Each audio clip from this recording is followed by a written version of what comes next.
The camera drifts across Springfield Elementary, desks cracked, walls peeling, fluorescent lights flickering. A school meant to nurture minds now looks like a graveyard where curiosity slowly suffocates. Bart carves another joke into his desk, his laughter echoing in hollow corridors. Yet beneath the prank lies prophecy, a system more interested in discipline than discovery. Lisa sits alone, her saxophone resting by her side, watching teachers repeat lessons like broken records, every word duller than the last, every repetition draining color from her world. And we feel it. Education is performance, not enlightenment, where grades matter more than growth, and imagination is quietly strangled by standardized expectations painted across young minds.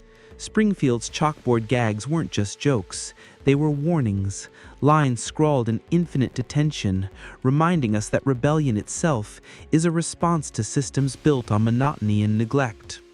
Principal Skinner shuffles through paperwork, pretending control, his nervous eyes betraying panic. He represents the bureaucracy drowning schools, administrators focused on survival metrics instead of cultivating the fire of wonder. Meanwhile, teachers like Mrs. Crabable smoke between lessons, burnt out from battling apathy, their sarcasm not cruelty but resignation, a reflection of professionals abandoned in collapsing classrooms. And isn't it chilling? This comedy cartoon quietly mirrored the very cracks we now step over in real schools, cracks widening into chasms no one wants to acknowledge. The Simpsons asked, what happens when knowledge becomes routine, joyless, mechanical? The answer unfolds now. Students disengaged, attention fragmented, futures collapsing under the weight of forgotten creativity. Springfield Elementary was a parody, yes, but parody only works when truth already exists. Its joke classrooms looked absurd because, deep down, we recognize them in our own. Think of Lisa again, desperate for deeper meaning, her voice drowned by laughter tracks. She embodies every student yearning for authenticity in systems designed to reward conformity instead. Her frustration feels universal, because haven't we all sat in classrooms that drained curiosity rather than sparked it, where silence felt safer than questions, where survival outweighed discovery? Bart's rebellion then isn't just childish chaos, it's resistance. Resistance against an institution unable to adapt, a metaphor for a generation learning to hack systems instead of trust them. And the teachers, they too became characters in tragedy. Exhausted souls trapped inside bureaucracy, their talents wasted, their passion buried beneath state tests and endless grading cycles. The Simpsons blurred humor with horror, showing us what education becomes when no one cares. An endless rerun where nothing changes, yet everyone insists progress is happening. Watch carefully. Those classrooms weren't places of growth, but prisons of repetition, cycles looping endlessly. Students learning the rhythm of boredom long before they discovered the thrill of meaning. And yet, hidden within Springfield's satire was a mirror, forcing us to confront a truth scarier than failing grades. The collapse of education is the collapse of imagination itself. Without imagination, there is no progress. Without wonder, no invention. Without curiosity, no future worth chasing. And Springfield whispered that prophecy before we were willing to hear it. The question lingers, doesn't it? Was The Simpsons mocking schools or documenting them? Because every laugh track hides discomfort. Every gag feels like recognition of something we already knew. And here we are, decades later, realizing the classrooms of Springfield weren't fictional. They were rehearsals, showing us a system crumbling long before the world dared to admit it.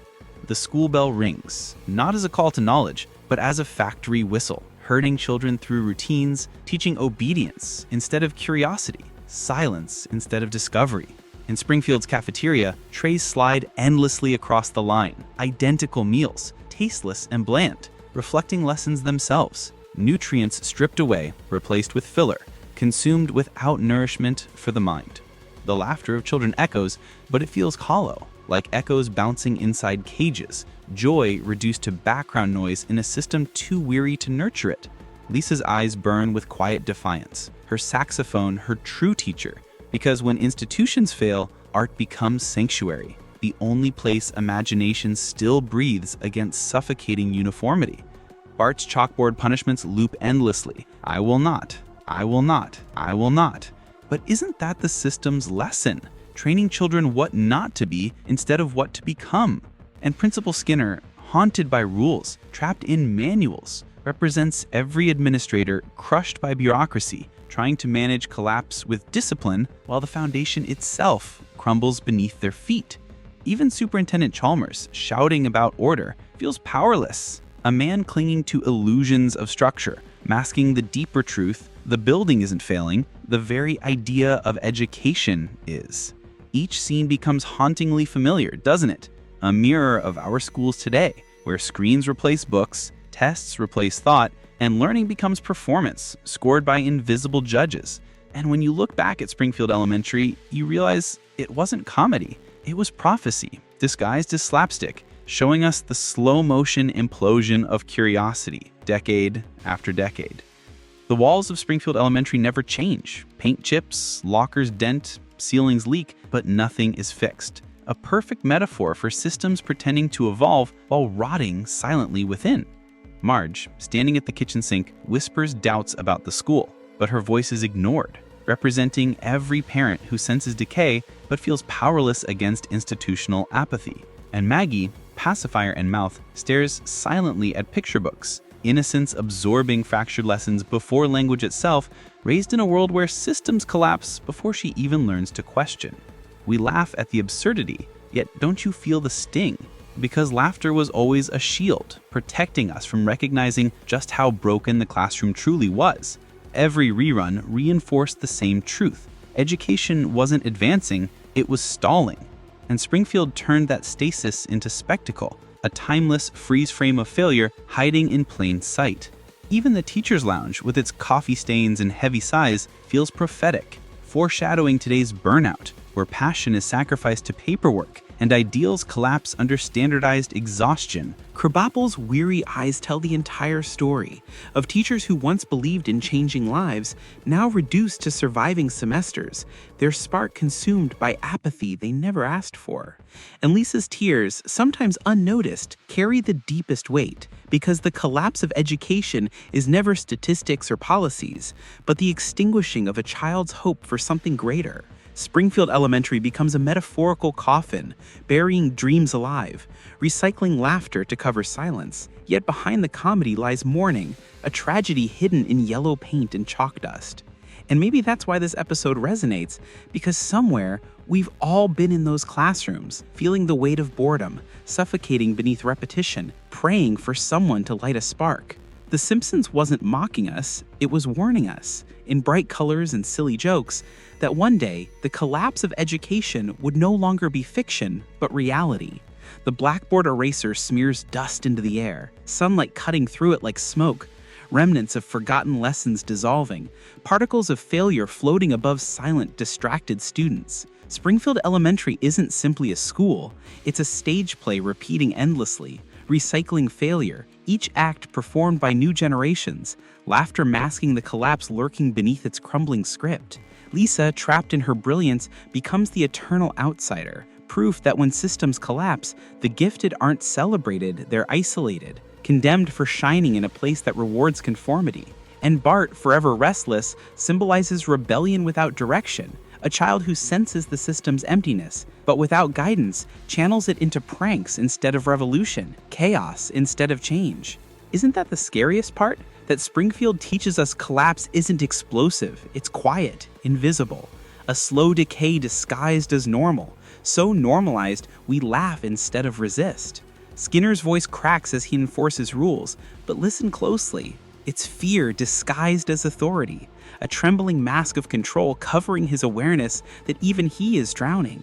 Chalmers storms in demanding results, but the harder he shouts, the more hollow it rings. Because collapsing systems don't fail loudly, they echo silently in empty classrooms and muted dreams. Look closer at the students' eyes, half open, dulled, glazed like windows fogged by repetition. Proof that collapse isn't abstract, but personal. The slow extinguishing of curiosity, spark by spark. And maybe you remember being there, sitting at a desk, counting seconds, feeling knowledge slip into monotony, wondering if anyone else noticed the walls closing in like Springfield's. The Simpsons hid this collapse in yellow laughter, but once you see it, you can't unsee it.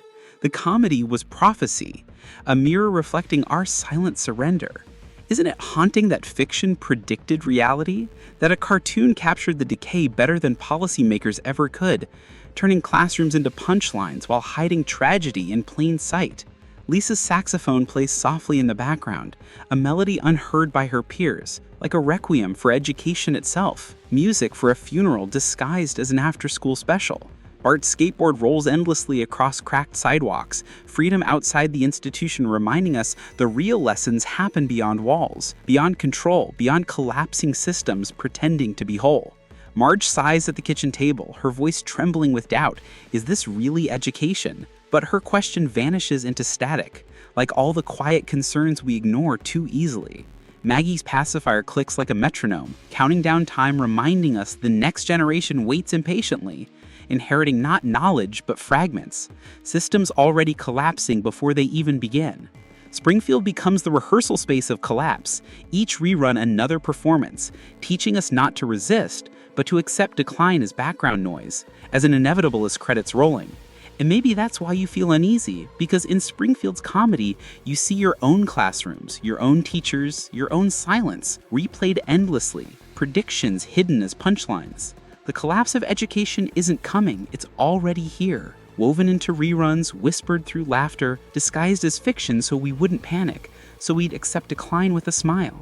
When the credits roll, when the saxophone fades, you're left asking, was Springfield only entertainment? Or was it the most honest portrayal of a future we refuse to prevent?